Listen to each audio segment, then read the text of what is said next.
மதுரை அவனியாபுரத்தில் நடைபெற்றுக் கொண்டிருக்கும் ஜல்லிக்கட்டு போட்டியில் முதல் சுற்று ஆனது தற்பொழுது நிறைவு பெற்றிருக்கிறது. இதுகுறித்தான கூடுதல் விவரங்களுடன் இணைகிறார் எமது செய்தியாளர் மதிவாணன். வணக்கம் மதிவாணன், தற்பொழுது முதல் சுற்று நிறைவு பெற்று இரண்டாம் சுற்றுக்காக காளைகளும் மாடுபிடிவர்களும் தயார் நிலையில் இருக்கிறார்கள். இது குறித்தான விவரங்களை பகிர்ந்துக்கோங்க.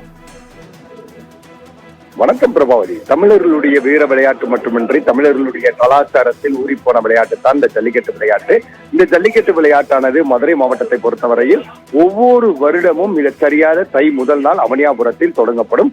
அதனுடைய அடிப்படையில் இந்த 2024 தை முதல் நாள் அவனியாபுரம் ஜல்லிக்கட்டு தொடங்கி இருக்கிறது. மிகச்சரியாக காலை 7 மணிக்கு இந்த ஜல்லிக்கட்டு போட்டியானது தொடங்கி இருக்கிறது. முதலாக மாடுபிடி வீரர்கள் அனைவரும் ஒன்றிணைந்து மதுரை மாவட்ட ஆட்சித்தலைவர் முன்பாக உறுதிமொழி ஏற்றுக்கொண்டனர். அந்த உறுதிமொழியில் காளைகளை நாங்கள் எந்த விதத்திலும் துன்புறுத்த மாட்டோம், அவற்றினுடைய வாளை பிடிக்க மாட்டோம் உள்ளிட்ட 10க்கும் மேற்பட்ட அந்த உறுதிமொழிகளை ஏற்றுக்கொண்டவுடன் முதலாக அந்த கோயில் காளை என்பது அவிழ்த்து விடப்பட்டது.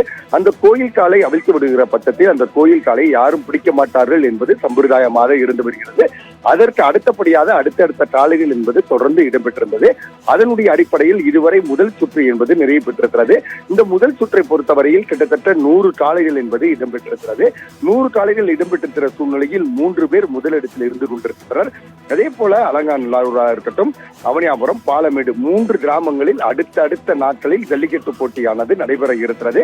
அதே போல பரிசு பொருளை பார்த்தோமானால் எண்ணற்ற பரிசு பொருட்கள் என்பது குவிந்து கிடக்கிறது. ஆனால் முக்கிய பரிசாக இங்கே முதல் இடம் பிடிக்கக்கூடிய மாடுபிடி வீரருக்கு கார் ஒன்று பரிசாக வழங்கப்படுகிறது. அதே சமயம் 2ஆம் இடம் பிடிக்கக்கூடியவர்களுக்கு ஆறுதல் பரிசு உள்ளிட்ட பல்வேறு பரிசுகள், 2 சக்கர வாகனங்கள் உள்ளிட்ட அனைத்து பரிசு பொருட்களும் வழங்குவதற்கு தயார் நிலையில் இருந்து வருகின்றனர். அதே போல சிறந்தபடியாக விளையாடக்கூடிய அந்த காளையினுடைய உரிமையாளருக்கு அந்த கார் என்பது பரிசாக வழங்கப்படுகிறது. மொத்தமாக சொல்ல வேண்டும் என்று சொன்னால் அவனியாபுரத்தில் 2 கார்கள் வழங்கப்படுகிறது. ஒன்று சிறந்த காளைக்கு, இன்னொன்று சிறந்த மாடுபிடி வீரருக்கு. அதே போல ஒவ்வொரு காலகட்டங்களிலும் அந்த ஜல்லிக்கட்டு தொடங்குகிற பட்சத்தில் பல்வேறு விதிமுறைகள் என்பது பின்பற்றப்படும்.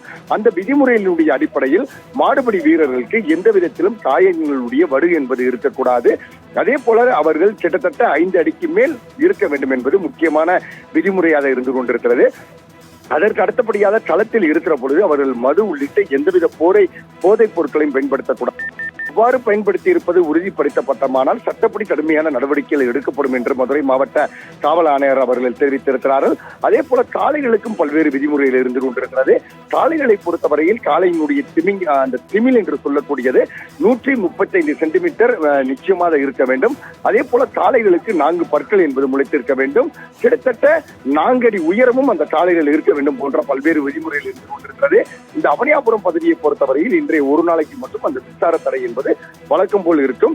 அதே சமயம் 2000க்கும் மேற்பட்ட போலீசார் தொடர் பாதுகாப்பு பணியில் ஈடுபட்டு வருகின்றனர். இதுவரை கிட்டத்தட்ட 10க்கும் மேற்பட்டோர் காயமடைந்திருக்கின்றனர். எந்த ஒரு முறையும் அதாவது ஜல்லிக்கட்டு ஆரம்பித்தவுடன் களத்தில் தான் காயங்கள் என்பது ஏற்படும். ஆனால் இந்த முறை அதிகாலையில் மருத்துவ பரிசோதனையில் அந்த காளைகள் இருந்த பொழுது எதிர்பாராத வண்ணமாக அதனுடைய மூட்டுநார் அறுக்கப்பட்ட காரணத்தினால் 10 பேர் சிறிய காயங்களும் ஒருவர் அரசு ராஜாஜி மருத்துவமனையிலையும் தீவிர சிகிச்சை பிரிவில் இருந்து வருகிறார். இந்த ஜல்லிக்கட்டு போட்டியானது 2வது சுற்றை தற்சமயம் இந்த 2வது சுற்றை நாம் பார்த்தோம்னால் பச்சை ஆடை அணிந்து தற்சமயம் அவர்கள் அனைவரும் கலந்து கொண்டிருக்கின்றனர். அதே போல இதில் வெற்றி பெற்றவர்களை நாம் பார்த்தோமானால் முதல் சுற்றில் 100 காளைகள் என்பது நிறைவு பெற்றிருக்கிறது. காளைகள் 100 இடம் பெற்றிருக்கிறது. மஞ்சள் சீருடை அணிந்திருக்கிற 32 எண் கொண்ட தேனி மாவட்டம் சீலையம்பட்டியை சேர்ந்த முத்து கிருஷ்ணன் என்பவர் 6 காளைகளை அடக்கி முதலிடத்தில் இருந்து கொண்டிருக்கிறார். அதே போல திருப்பதி என்பவர், இவர் அவனியாபுரம் இந்த ஜல்லிக்கட்டு நடைபெறக்கூடிய அதே பகுதியை சேர்ந்தவர், 3 காளைகளை அடக்கி 2ஆம் இடத்தில் இருக்கிறார். அதே போல இதே அவனியாபுரம் பகுதியை சேர்ந்த மணி என்பவர் 3 காளைகளையும் அவரும் அடக்கி அவரும் 2வது இடத்தில் இருக்கிறார். அதே போல முதல் சுற்றில் சிறந்த காளையாக அவனியாபுரம் GR கார்த்திக் மாடனுடைய களமாடியது. அந்த காளைக்கு பொறுத்தவரையில் 10,000 ரூபாய் பரிசாக வழங்கப்பட்டிருக்கிறது. தொடர்ந்து இன்னும் ஏராளமான சுற்று இருந்து கொண்டிருக்கிறது. அதே போல மாடுகளை பொறுத்தவரையில் கிட்டத்தட்ட 2000க்கும் மேற்பட்ட மாடுகள் இங்கே பங்கு பெறுகிறது. இந்த மாடுகள் மற்றும் மாடுபிடி வீரர்களை பொறுத்தவரையில் வலைதளங்களின் மூலமாக பதிவு செய்யப்பட்டிருக்கிறார்கள். அவர்கள் வலைதளங்களின் மூலமாக பதிவு செய்யப்பட்டிருக்கிற பட்சத்திலும் கூட அவர்கள் மட்டுமே இங்கு அனுமதிக்கப்படுவார்கள். அதற்கு அடுத்தபடியாக இதுவரை 10க்கும் மேற்பட்ட காளைகள் மருத்துவ சோதனையின் பொழுது எத்தனை மருத்துவ சோதனைகளை பின்பற்றினாலும் கூட காளைகள் களமாடுவதற்கு முன்பாக ஒரு மருத்துவ பரிசோதனை என்பது இருக்கிறது. அந்த மருத்துவ பரிசோதனையில் காளைகள் அதாவது தேவைக்கேற்ப தகுதி இல்லை என்ற காரணத்தினால் 10க்கும் மேற்பட்ட காளைகளை ரத்து செய்திருக்கின்றனர். மீண்டும் தொடர்ந்து மருத்துவ பரிசோதனைகள் நடைபெற்றுக் கொண்டிருக்கிறது.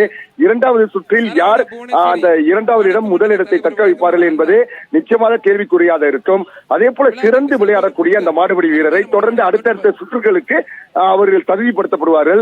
அதே சமயம் காளைகளை யாரேனும் துன்புறுத்துகிற பட்சத்தில் உடனடியாக களத்தில் இருந்தவர்கள் வெளியேற்றப்படுவார்கள்.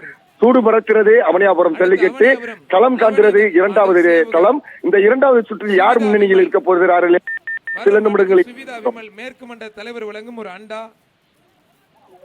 மதுரை ஏஆர் புரமோட்டர்ஸ் அசோக் குமார் வழங்கும் ஒரு டேபிள் ஃபேன். புடிச்சு பாரு, தொட்டு பாரு. தகவல்களை பகிர்ந்தமைக்கு நன்றி மதிவாணன்.